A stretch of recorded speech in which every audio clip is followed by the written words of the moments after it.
Salut! Aujourd'hui, on révise une scène clé pour ton oral de français. L'acte 3, scène 8 du jeu de l'amour et du hasard de Marivaux, paru en 1730. Le contexte est crucial. Sylvia et Dorante se sont tous deux travestis en serviteurs, pour s'observer sans être reconnus. À ce stade, Sylvia connaît la véritable identité de Dorante, mais lui pense toujours qu'elle est la servante Lisette. La problématique. Comment Sylvia utilise-t-elle la parole et son masque de servante pour amener Dorante à briser les barrières sociales et lui offrir un amour pur? Sylvia commence par simuler la distance pour tester la persévérance de Dorante, l'esquive.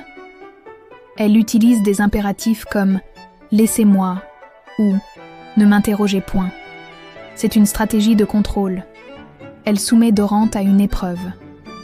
Le paradoxe, elle lui dit qu'il est trop heureux, qu'elle se taise, ce qui, au contraire, pique sa curiosité. L'aveu de Dorante. Poussée à bout, Dorante brise les codes. Il passe au tutoiement et utilise l'hyperbole « je t'adore ».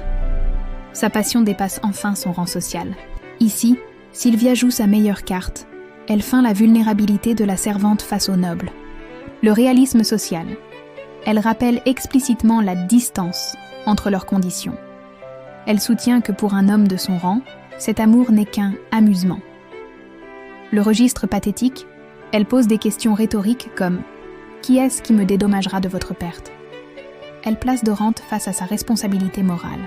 Le coup de maître, elle dit « Je me ferai un scrupule de vous dire que je vous aime ». En disant qu'elle ne peut pas l'avouer, elle est en train de le faire. C'est l'essence même du marivaudage. Avouer ses sentiments sans trop s'exposer, c'est le moment de la victoire pour Sylvia, le rejet des conventions. Dorante rejette tout, ni rang, ni naissance, ni fortune. Cette énumération montre qu'il choisit le mérite personnel plutôt que l'ancien régime.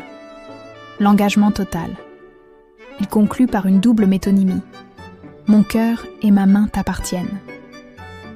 Il propose non seulement son amour, mais aussi le mariage, malgré la différence de classe sociale supposée.